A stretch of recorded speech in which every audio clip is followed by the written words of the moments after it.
আসসালামু আলাইকুম, কেমন আছেন সবাই? আশা করি সবাই ভালো আছেন। আলহামদুলিল্লাহ, আল্লাহ পাকের অশেষ মেহেরবানিতে আমিও ভালো আছি। প্রতিদিনের মতো নতুন আরো একটি ভিডিও আপনাদের সাথে শেয়ার করব। আশা করি ভিডিওটি ভালো লাগবে। আর ভালো লেগে থাকলে আমার চ্যানেলটি সাবস্ক্রাইব করে বন্ধু হয়ে আমার সাথেই থাকবেন। এই যে দেখতেই পাচ্ছেন, আমি একটা হাঁস নিয়ে বসে পড়েছি। আজকে এই হাঁসটা রান্না করব। তো আজকে সকালে ঘুম থেকে উঠেই আমি আম্মুকে বলছিলাম, আম্মু ফ্রিজে যেহেতু হাঁস আছে, আজকে এই হাঁসটা রান্না করো। আম্মু এই হাঁসটা রেখেছিল বড়াপু মেজাপু আসবে ওদের জন্য, কিন্তু আমি বলেছি যে না, তুমি এখনই রান্না করো, যেহেতু আয়ান আসছে। তো এখন রান্না করো, ওরা যখন আসবে তখন না হয় আবার আরেকটা আনা যাবে, তুমি এটা এখনই রান্না করো। তো সেটা বলাতে আম্মু আজকে হাঁসটা বের করে ফেললো। আর এই যে আমি বাছতে বসে পড়েছি। এটা অনেকটা বাছা হয়ে গিয়েছে, ওই ফাইনাল একটা বাছা সেটা আমি বেছে নিচ্ছি। এর আগে আম্মু এর উপরে যত পশম ছিল সেগুলো উঠিয়ে নিয়েছে, বড় বড় পশমগুলা। আর এখন আমি একটা শনের সাহায্যে এই ছোট ছোট পশমগুলো উঠিয়ে নিচ্ছি, কারণ আমার ভালো লাগে না এই পশম থাকলে, একদম খেতে ইচ্ছে করে না, বিচ্ছিরি লাগে। ছোট ছোট পশমগুলো হাত দিয়ে উঠানো যায় না, তাই একটা শনের মাধ্যমে আমি গিয়ে এগুলো উঠিয়ে নিচ্ছি। আপনারাও কিন্তু এই কাজটা করে দেখতে পারেন, অনেক ইজিলি ভাবে কিন্তু এই শনের মাধ্যমে গিয়ে পশমগুলো খুব ভালোভাবে উঠে যায়, কষ্ট হয় না। তো আম্মু আমাকে বলছিল যে আম্মু হাঁস বাছতে বাছতে আম্মুর হাত ব্যথা হয়ে গিয়েছে।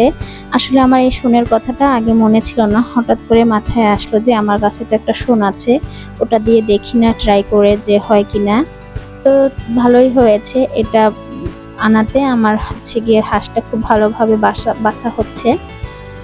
খুব ইজি ভাবে গিয়ে ছোট ছোট পশমগুলো আমি এটা দিয়ে তুলে নিতে পারছি। আপনারা যারা হাঁসের মাংস খান তারা কিন্তু বাসায় বসে আমার এই টেকনিকটা ফলো করে কিন্তু করতে পারেন। আমি বলতে পারি যে এটা খুব ইজি ভাবে আপনার কাজটাকে সহজ করে দিবে, আর আপনার কষ্টটা অনেকটা কমিয়ে দিবে। তো এই তো আমার অনেকটা বাছা হয়ে গিয়েছে, আমি আস্তে আস্তে করে বেছে বেছে সব দেখে দেখে সবগুলো পশম আমি তুলে নিচ্ছি। তো এই আর কি। আর তাছাড়া আমি আম্মুকে বলছিলাম এটা বাছতে অনেক কষ্ট হবে, আমি ওরকম ভাবে বাছতে পারবো না, কারণ তুবা কান্নাকাটি করে। তো আমি বলছিলাম, আম্মু তুমি এই হাঁসের চামড়াটা ফেলে দাও, হাঁসের চামড়াটা নেওয়া লাগবে না, কারণ হাঁসের চামড়া ফেলে দিলে আম্মু বললো যে এটা মজাই গিয়ে চামড়াটা ফেলে দিলে আর কি খাবো। তো আম্মু অনেক কষ্ট করে অনেকটা বেছে নিয়েছে, আর উপরে মানে নিচের যে ছোট ছোট পশমগুলো থাকে সেগুলোই তো আমি যে বেছে নিচ্ছি। আসলে গিয়ে হাঁসের মাংস খেতে অনেক মজা, কিন্তু এটাতে অনেক পরিশ্রম করতে হয়। আসলে পরিশ্রম ছাড়া কোনো কিছুই মজা হয় না বা ভালো হয় না। যে জিনিসটা খেতে বেশি মজা বা যে কাজটা ভালো বা যে জিনিসগুলো ভালো সেই কাজটা একটু কঠিনই হয়, এটাই স্বাভাবিক।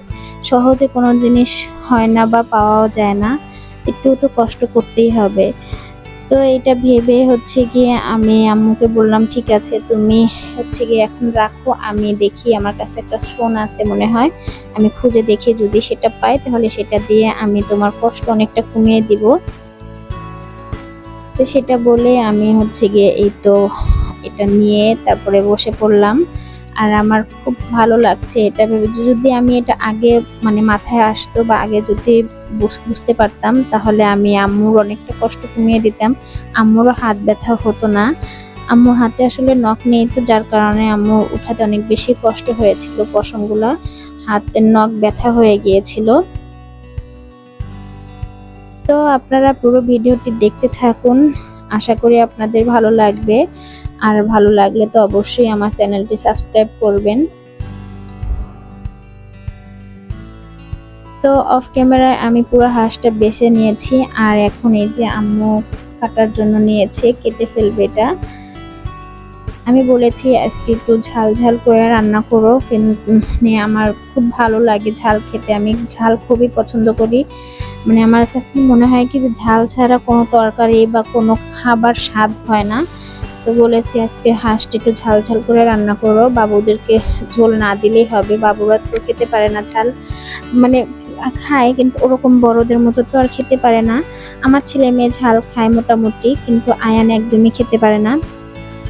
তো বলেছি ওকে ঝোল দেওয়া লাগবে না, ওকে শুধু মাংস আর হাঁস। তো এই যে মাংসটা ভালোভাবে ধুয়ে পরিষ্কার করে এখন আম্মু এটা রান্না বসিয়ে দিচ্ছে। অনেক ভালোভাবে পরিষ্কার করে নিয়েছে আম্মু। আমি সেটা আর আপনাদের সাথে শেয়ার করি নাই, কারণ আমি হচ্ছে গিয়ে তুবাকে নিয়ে একটু ব্যস্ত ছিলাম। তো এদিকে এসে দেখি যে আম্মু পরিষ্কার টরিষ্কার করে রান্না বসিয়ে দিয়েছে, আর সেটাই আপনাদের সাথে এখন শেয়ার করছি। আর হাঁসের মাংসতে একটু ঝাল না হলে মজা লাগে না। তো এই জন্য আমি আম্মুকে বলেছি, আমি তো এমনিতেই ঝালখোর, তারপরে হচ্ছে গিয়ে বলেছি আরো একটু বেশি ঝাল দেওয়ার জন্য, কারণ হাঁসের মাংস তো একটু ঝাল ঝাল হলে বেশি মজা লাগে। হাঁসের মাংসটা তো একটু স্পেশালি, কারণ সবসময় এটা সবাই খেতে পারে না, বা সবার দ্বারা সম্ভব হয় না, মানে সাধ্যে হয় না সবার। তো এই আর কি। তো এর জন্যই আমার কাছে মনে হয় হাঁসের মাংসটা স্পেশাল একটু। তো এই যে এদিকে আমি আবার ওটা বসিয়ে দিয়েছি আম্মু, আর আমি এখানে হচ্ছে ঘরটা ঝাড়ু দিয়ে নিচ্ছি, যেহেতু দুপুর হয়ে গিয়েছে। দুপুর বলতে এখন 1টার মতো বাজে। আমি ঘরটা পরিষ্কার করে নিচ্ছি, আস্তে আস্তে ঘরটা ঝাড়ু দিয়ে নিচ্ছি। আর ওদিকে তো আম্মু হচ্ছে হাঁসটা বসিয়েই দিল। আসলে হাঁস বাঁচতে বাঁচতে অনেকটা দেরি হয়ে গিয়েছে, কারণ এটা যদি পরিষ্কার ভালো করে না করা হয় তাহলে একদম খেতে ইচ্ছে করবে না বা খাওয়া যাবে না।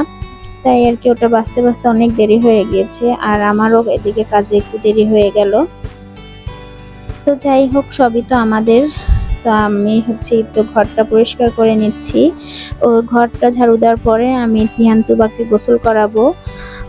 তুবাকে এত গোসল করিয়ে ফেলেছি অনেক আগে, আর তিহান আর আয়ানকে গোসল করিয়ে দিব ঘরটা পরিষ্কার করেই।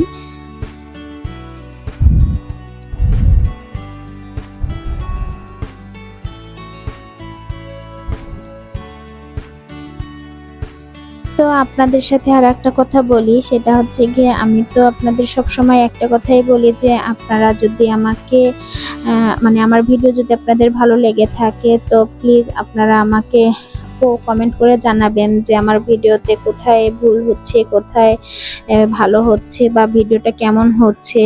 সেটা আপনারা কিন্তু আমাকে কমেন্ট করে জানান না। আপনারা যদি না জানান তাহলে কিন্তু আমি হচ্ছে ভালোভাবে আপনাদের সাথে ভিডিও শেয়ার করতে পারবো না। তো প্লিজ আপুরা, আপনারা আমার ভিডিওতে লাইক দিয়ে কমেন্ট করে আমাকে জানাবেন যে আমার ভিডিও ঠিক হচ্ছে কিনা, বা আমার ভয়েসে কোনো সমস্যা হচ্ছে কিনা। হ্যাঁ, আমি যদি এটা আমাকে বলেন, আমার জন্য কিন্তু অনেক বড় একটা উপকার হয়। তো আমি তো আসলে বুঝতে পারি না, নিজেরটা তো নিজে বোঝা যায় না যদি অন্য আরেকজন না বলে।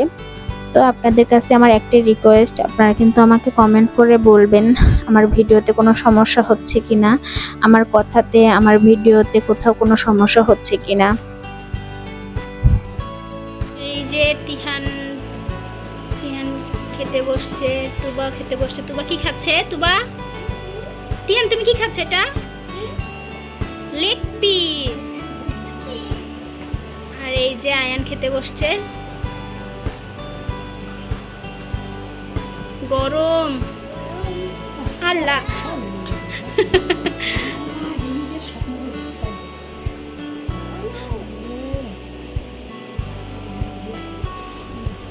দেওয়ার টুকরা টুকরা তিহানে দেওয়া লাগবে না, মাংস খেতে পারবে না। বসো বসো বসো বসো।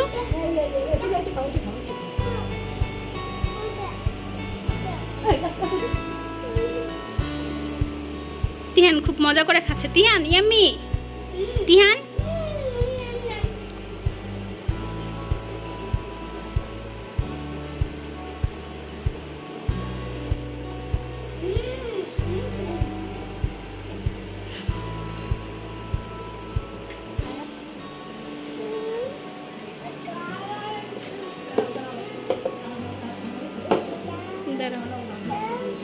দাঁড়ো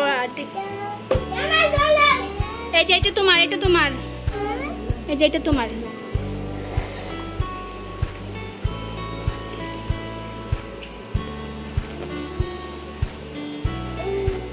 তাকাও।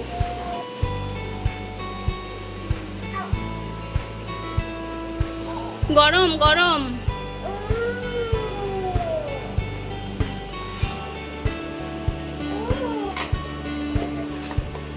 এই যে তুবা গিলা খাচ্ছে। তুবা ইয়ামি।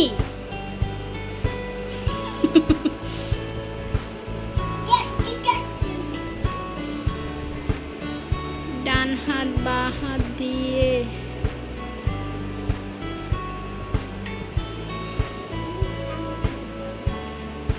মজা।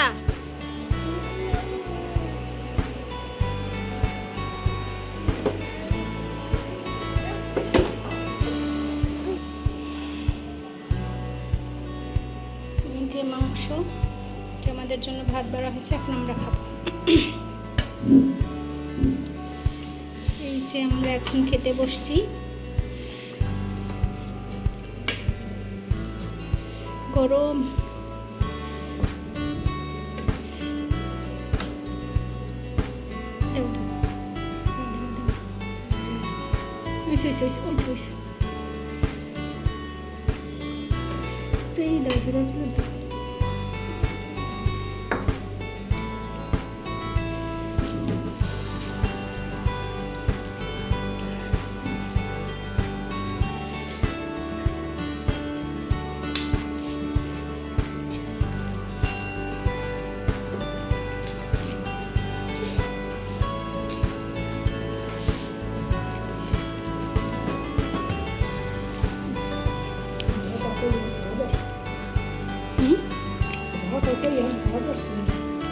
है आंटी खाए।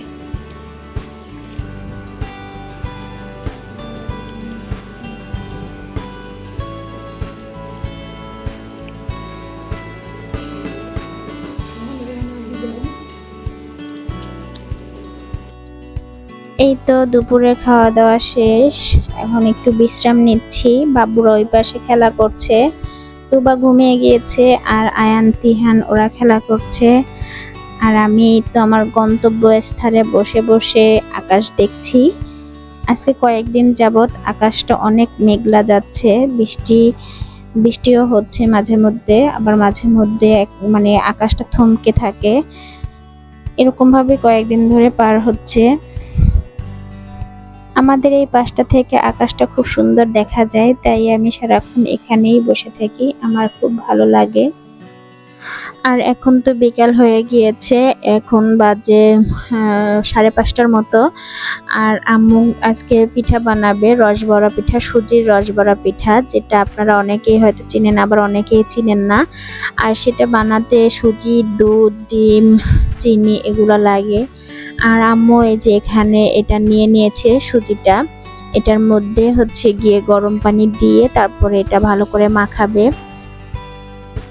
তো আপনারা ভিডিওর মধ্যে তো দেখতেই পাবেন যে কিরকম ভাবে সুজির রসবড়া পিঠা বানাতে হয়। আমার খুব ভালো লাগে এই পিঠাটা, আর আমাদের দেশে এটা সবাই কম বেশি খায়। তো এই যে আম্মু এখানে সুজিটা ঢেলে নিয়েছে, আর চুলাতে হচ্ছে গিয়ে তো গরম পানি দিয়েছে। গরম পানিটা একটু হালকা গরম হলেই পরে হচ্ছে গিয়ে এটা দিয়ে হচ্ছে গিয়ে সুজিটা ভালোভাবে মেখে নেবে। তো এই তো মোটামুটি গরম হয়ে গিয়েছে। আর এই যে দেখতে পাচ্ছেন সুজিটার ভিতরে গরম পানি অল্প অল্প করে দিচ্ছে আর মাখাচ্ছে, কারণ একবারে মাখানো যাবে না। একবারে হচ্ছে গিয়ে পানি দিয়ে মাখাতে গেলে হচ্ছে হাতেও গরম লাগে, আবার হচ্ছে গিয়ে ভালোভাবে মানে মিশ হয় না। তাই অল্প অল্প পানি দিচ্ছে আর অল্প অল্প করে মেখে নিচ্ছে। এর মধ্যে এখন আবার একটা ডিম দিয়ে দিল। ডিমটা তো অবশ্যই দিতে হবে, ডিমটা দেওয়ার কারণে হচ্ছে গিয়ে পিঠাটা সফট হয়, তা না হলে মধ্যে হচ্ছে গিয়ে অনেক শক্ত থাকে বা হচ্ছে গিয়ে ভিতরে হচ্ছে রসটা যেতে চায় না। তো ডিমের কারণে হচ্ছে গিয়ে ডিমটা মাস্ট বি দিতে হয় এটাতে। ডিমের কারণেই হচ্ছে গিয়ে পিঠাটা ভালো থাকে আর কি, ভালো মতো হয়। তো এখন আম্মু হচ্ছে হাত দিয়ে ডিমটা ভালোভাবে সুজির সাথে মিশিয়ে নিচ্ছে। আর এটা অনেক গরম, যেহেতু গরম পানি দিয়েছে, গরমের কারণে আম্মু সেরকম ভাবে করতে পারছে না। আর আমি সেই একটু গরম পানি যে দিয়েছে সেই গরম পানির মধ্যেই আর একটু গরম পানি ছিল, সেটার ভিতরে আমি হচ্ছে গিয়ে মিল্ক পাউডারটা হচ্ছে গিয়ে ঢেলে দিচ্ছি। এর মধ্যে আমি এখন আস্তে আস্তে হচ্ছে দারচিনি, এলাচ, তারপরে চিনি, হালকা একটু লবণ এগুলো দিয়ে দিব। চিনিটা তো আপনারা যে যেরকম খান সেরকম ভাবেই দিতে পারেন। আমি চিনি একটু কম খাই, মিষ্টি আমার ওরকম ভালো লাগে না, তাই আমি হচ্ছে গিয়ে একটু কম কম দিব সব মিষ্টিটা আর কি। যার ইচ্ছা, যার যার যেরকম ইচ্ছা সে সেরকম ভাবে মিষ্টি দিয়ে নিতে পারেন। আর আমি তো কম খাই, যার কারণে আমি কমই দিলাম। এখন এই যে এর ভিতরে আমি দারচিনি এলাচ দিয়ে দিচ্ছি। এটা আসলে আমি এখানে বসে দিচ্ছি, এটা এখানে দিয়ে তারপরে হচ্ছে গিয়ে আমি চুলাতে দিব, এটা বলক আসার জন্য। এই তো আমি এটা চুলাতে দিয়ে দিলাম। এটা একটা দুইটা বলক আসার পরে নামিয়ে ফেলবো। এটা নামিয়ে তারপরে হচ্ছে গিয়ে পিঠাটা আম্মু ভাজবে, ভেজে ভেজে ভেজে এটার মধ্যে হচ্ছে গিয়ে দিবে। তো এই যে সুজিটা ভালোভাবে মেখে নিচ্ছে, এটা ঠান্ডা হয়ে গিয়েছে তাই এখন হাত দিয়ে ভালো করে মেখে নিচ্ছে। কারণ এটা যদি হাত দিয়ে ভালো করে না মাখা হয় তাহলে এটার ভিতরে হচ্ছে গিয়ে যে কেমন যেন একটা থাকে না, শক্ত শক্ত হয়ে থাকে, পিঠাটাও ভালো সফট হয় না। তো এটা হাত দিয়ে খুব ভালো করে মতে নিতে হয় যাতে পিঠাটার ভিতরে রসটা ভালো করে যায় আর পিঠাটা যেন সফট হয়। আর এটা মেখে নিয়েছে আম্মু, মেখে নিয়ে তারপরে হচ্ছে 40 মিনিটের মতো ঢেকে রাখতে হয়। ঢেকে রেখে দিলে এটা সুজিটা তো আরো ফুলে ফুলে গিয়ে হচ্ছে গিয়ে ভালো হয়। আর এই তো ঢাকা শেষে এখন সন্ধ্যার পরে আম্মু নামাজ পড়ে তারপরে এই যে পিঠাটা ভেজে নিচ্ছে, এখন একটা একটা করে পিঠা ভেজে নিচ্ছে।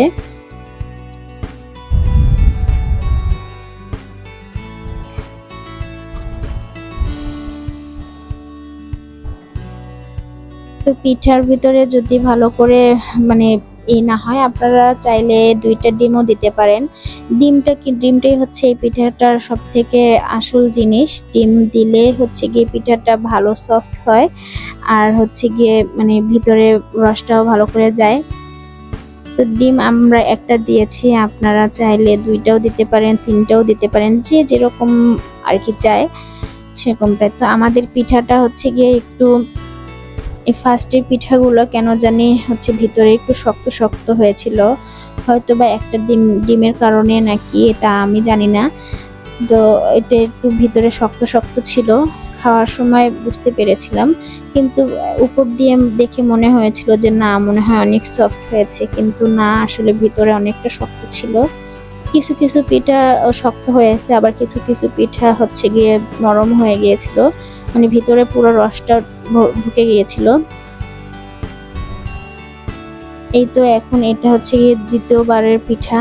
প্রথম পিঠাগুলো যে দিয়েছে সেটা, যেই পিঠাগুলো ভিতরে হচ্ছে গিয়ে ভালো হয়, মানে ভিতরে শক্ত থাকে না, সেই পিঠাগুলো ভেসে ভেসে ছিল। আর যে পিঠাগুলো হচ্ছে গিয়ে ভিতরে শক্ত ছিল সেই পিঠাগুলো একদম ডুবে গিয়েছিল, মানে ভিতরে তলাতে একদম ডুবে গিয়েছিল। তো এই তো এখন আবার ভেজে নিচ্ছে। একে একে সবগুলা পিঠা আম্মু আস্তে আস্তে ভেজে নিচ্ছে। আর ওদিকে বাবুরা হচ্ছে গিয়ে খেলা করছে, ওরা তো জানে না যে এই পিঠা বানাচ্ছে। ওরা দেখলে, আমি তো জানি না তিহান কি করবে, তিহান আবার সবকিছু খায় না, তিহান খুব বেছে বেছে খায়, ওর কাছে ভাতটাই খুব মানে বেশি ফেভারিট, ও ভাতটাই বেশি পছন্দ করে, ভাতের বাহিরে সেরকম বাহিরের কোনো খাবার খায় না। কিন্তু আমি জানি না এই পিঠাটা ও কি করবে, ও খাবে কিনা বা খেতে চাবে কিনা। কিন্তু মাশাল্লাহ তুবা আমার সবকিছুই খায়, তুবা আবার বাস করে না, তুবা হচ্ছে গিয়ে যেটা পায় সেটাই খায়। আমার এটাই ভালো, কারণ আমিও যেরকম বাসা গোসা করি না, আমার মেয়েটাও সেরকম বাসা গোসা করে না, কারণ এতে অনেক কষ্ট হয়, এক জায়গায় গেলে, বেড়াতে গেলে অনেক কষ্ট হয়, নিজেরও কষ্ট হয়, যাদের বাসাতে যাওয়া হয় তাদেরও কষ্ট হয়, ভালো লাগে না। তো এই যে তুবা রান্নাঘর থেকে পিঠা নিয়ে আসছে খাওয়ার জন্য, তার মনে হয় খুব বেশি ক্ষুধা লেগেছে, যেহেতু সন্ধ্যার পরে কিছু খাওয়া হয়নি। তো এই পিঠা দেখে সে নানুর কাছ থেকে পিঠা নিয়ে আসছে, আর দেখেন সে কতক্ষণ বিধি করতেছে, সে নিজে হাত দিয়ে খাবে। আমি তাকে খাইয়ে দিতে চেয়েছিলাম ফার্স্টে, কিন্তু সে আমার হাতে খাবে না, সে নিজেই খাবে, পুরো পিঠাটাই সে মুখের ভিতরে ঢুকিয়ে নিয়েছে কিন্তু খেতে পারছে না। এই যে এক হাত থেকে আর এক হাতে, আর এক হাত থেকে আর এক হাতে। তো এখন আমি হাত থেকে নিয়ে নিলাম চামিচটা, নিয়ে হচ্ছে কেটে দিলাম ছোট ছোট করে, যাতে ও চামিচের ভিতরে উঠিয়ে নিয়ে খেতে পারে। আর দেখেন সে কান্নাকাটি শুরু করে দিয়েছে, আমাকে কাটতে দিবে না, সে নিজেই কাটবে। এত পণ্ডিত ছেলে মেয়ে নিয়ে কিছু করা যায়? দেখেন কিভাবে খাচ্ছে। ও হচ্ছে আমাদের ঘরের সব থেকে পণ্ডিত মেম্বার। সে হচ্ছে গিয়ে সবকিছুই নিজের ইচ্ছা মতো করে, তার যেটা ভালো লাগবে সেটাই সে করে। তার ইচ্ছার বিরুদ্ধে গেলেই সে চিল্লাচিল্লি করে, কান্নাকাটি করে একদম অবস্থা খারাপ করে দেয়। তো এই যে দেখেন তারা খাওয়ার জন্য সিরিয়াল ধরে দাঁড়াইছে। এই যে তুবা একবার খেয়েছে, সেটা খেয়ে খুব মজা পেয়েছে, তারপরে খাবার নিতে আসছে। এই যে তিহান, এই যে নানু দিল তাকে। যাও যাও তিহান, সাইড দাও।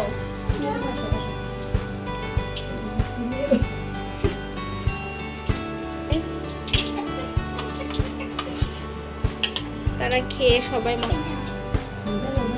ভালো করে ধরো। আয়ান সবার থেকে বড় জন্য আয়ান সবার শেষে, তাই না আয়ান? আয়ানকে দিবে। এই যে দেখি তারা কিভাবে খায়।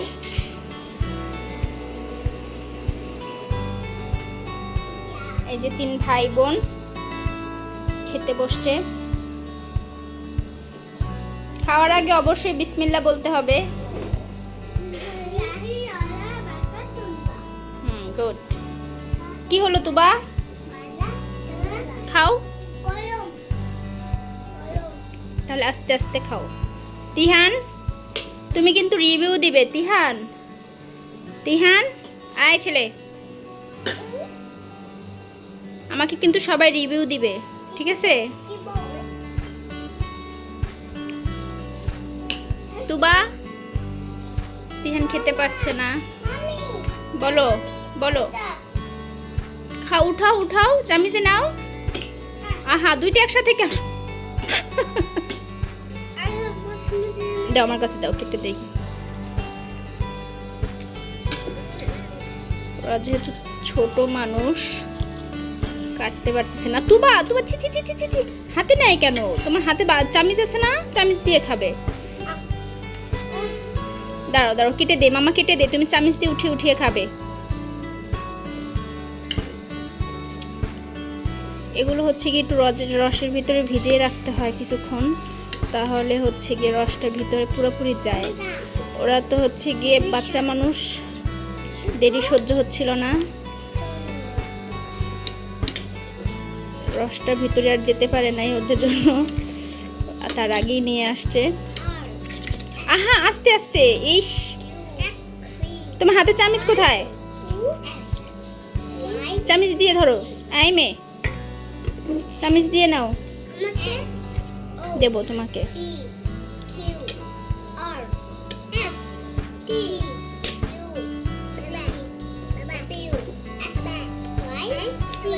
এই পিঠাটা আমাদের সবারই খুব পছন্দের একটি পিঠা।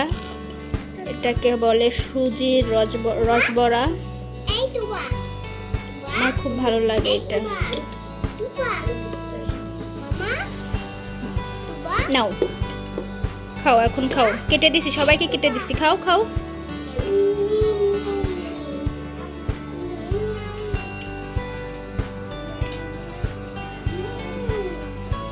তিহান কেমন হয়েছে?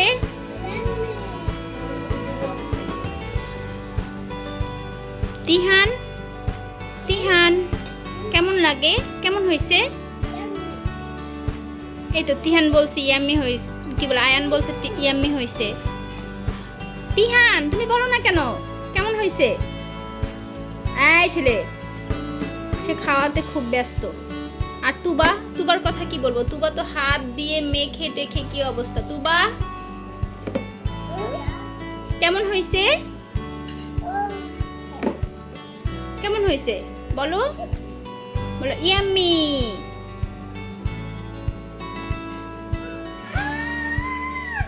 তো আজকের ভিডিওটা এই পর্যন্তই। সবাই ভালো থাকবেন, সুস্থ থাকবেন।